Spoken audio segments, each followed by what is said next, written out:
James Lynch here for Current MMA. Happy to be joined by Karl Roberson, who's back in action. 205 pounds, taking on Khalil Rountree. Really underrated fight coming up here March 12th, UFC Fight Night. Karl, what's up, man? How you doing? I'm good. How you doing, my man? I'm doing really well, man. And you got a big heart. I got to mention this before we hop on here.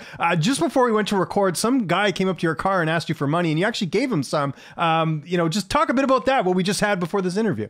I know some of his kids, and I'm from the city, so I'm going to help out when I can. And if they're struggling, if I got it, I'm going to help out. I wish I had more. I could have helped him out because his kids is at the train station waiting for him, but it is what it is. I'm going to give it when I can. That's good. Do you believe in karma, Karl? Do you think it'll come back and help you out in the end? Yeah, I believe in karma, but I don't really care. Like, I make my own stuff happen, so I don't really rely on that too much. There you go. I agree with that. Back to 205. I know this was a decision you made late last year. Just first, how are you feeling not having to cut that extra weight? Because I know it was something that you always had to worry about going into your fights. I love it. I'm not going to lie to you. I'm enjoying fighting again. Like, I'm not stressed. Like, everybody around me even says the energy is different. Like, the mind's there. Like, I'm not attitude-ish. I'm not focusing, like, oh, damn, I can't get this weight off. Like, 'cause my mind's free. Like, I can focus on the fight. Like, I can focus on the sport. Like, I love it. It's good. Good. That's awesome. And it seemed like you got a full camp for this one. When did you find out about the fight? I found I had a good camp. I had like a normal camp, about 8 to 10 week camp, I think. And I did most of my camp out in Glory out with Krause and them, and I came home and finished off with Killer B. You know how it goes. Yeah, no, for sure. What was the link to James Krause? How did you end up training over there? Just running into a lot of people who train there as a Marquez. Smith told me to come out that way. Anthony Smith told me to come out that way. Gina from the gym, a whole bunch of people. Like, they have a lot of people on rotation. We always seem to fight around the same time. So we get to talk and everything just to see his mind, and then getting other perspectives from other people. And, just went out there. And then after that, it was just history. Like, we just fell in, and it's, nice. Game time. Yeah, is that something you see yourself doing forward, going forward, is doing some cross-training over there? Because I know there's a lot of bodies, like you mentioned, Julian Marquez, and there's a couple, and you get to work with Krause, who I just saw is now working with Brandon Moreno, right? So he's obviously a sought-out coach. Yeah, so that's locked in. I'm gonna go out there for like the rest of my career. I like it out there. I like the energy. He helps me mentally evolve and approach fighting a little bit different. Like, cool. I like his mind. Like, he helps a lot. I like it. Good stuff, man. How excited were you to fight Khalil? Style-wise, this has got Fight of the Night written all over it.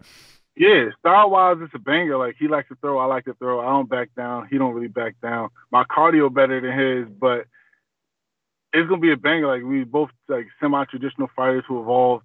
We like to bang. We got heart, and we both are at our turning points where it's time to prove something. And we're both going to go in there and do that. I just think I have more tricks up my sleeve, and I bring way more to the table that he's not ready for. Is he a bit of a tough guy to figure out? Because I feel like there's some performances he has where he just looks like so dominant, like when he fought Eric Anders or when he fought Modestus in his last fight. And then you have these other fights where, for whatever reason, he's not able to sort of put it together. Does that make it difficult to prepare for him, or you just prepare for the best version of him? Yeah, I always prepare for the best version of him. Like, I want the best version of him because he's going to get the best version of me. I think it's more the opponent, not him. Like, the opponent dictates more of how he gets into his groove and what he's comfortable with doing. I'm not that type of opponent to really get into the groove with him. I'm gonna try to break him down. Like, I'm ready for everything he brings. He's a heavy hitter, but that's it. Like, that's all we have to worry about is just defense is taking away his power. So we're gonna work.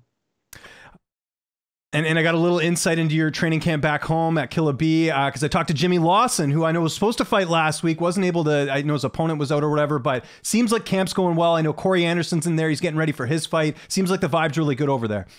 Yeah, there's a whole lot of high level shit going on. A whole lot of dogs getting it in, and everybody being in fight camp around the same time helps so much because everybody's at the same mental state, if you get what I'm saying. Like, everybody's at that dog state, and having Corey around and then going out to Cross, having all those big people around, getting used to carrying big bodies it's amazing. Like, and it's crazy. You'll see. It's crazy. It's crazy. How much of an asset has Jimmy been in the gym just with his wrestling experience coming from AKA and having all that knowledge? I mean, he was brought in to help DC train for Stipe for the first fight. I mean, that's incredible knowledge to bring to a gym.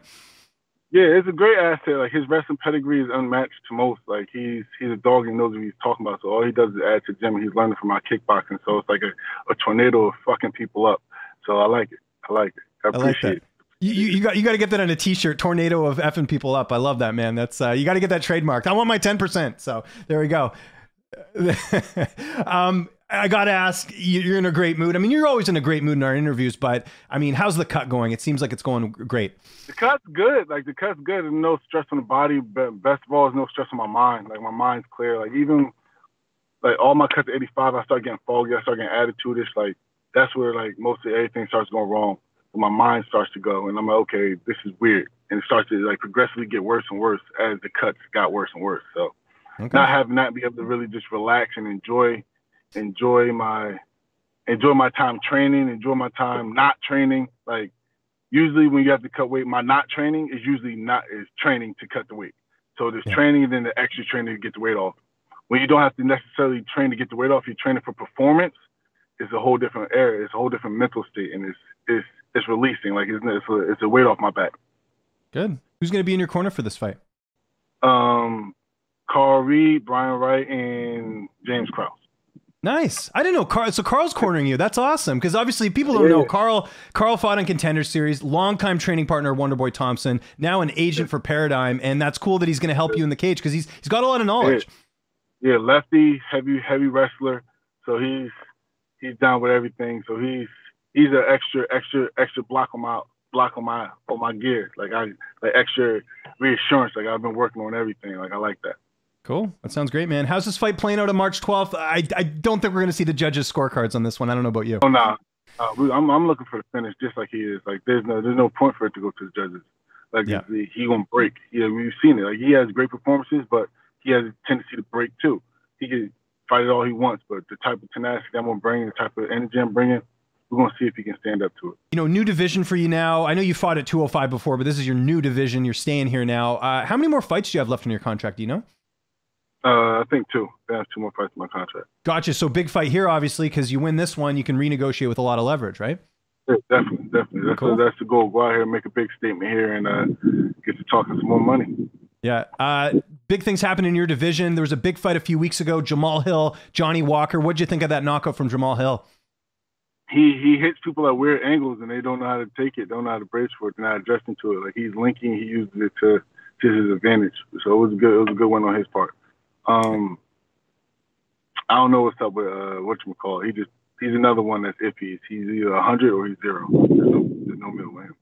And then I know not your weight class, but we just had it over the weekend. Islam Makhachev getting it done over Bobby Green. What did you think of that performance? It's kind of expected, like, not surprising, because Islam's a monster, and he shows it every time he steps in there. Yeah, no, I agree. It's a good performance. I think he's going to get the winner of Oliveira and Gaethje. And my last question, what's downtime looking like this camp? You mentioned not having to worry about the weight cut. I'm sure you get a little bit of extra time to maybe sneak in some TV or play any video games. What have you been up to? A little bit of video games, a little bit of just hanging out with friends, you know, keeping it social, not being by myself too much.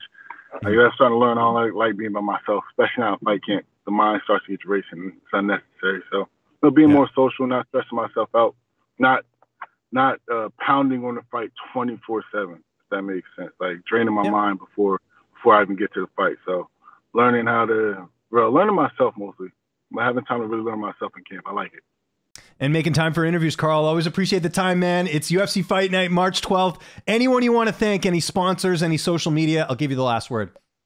Let's say shout out to my boy Gut Gear Fitness. Shout out to Apollon. Shout out to Eat Clean Bro for the meals.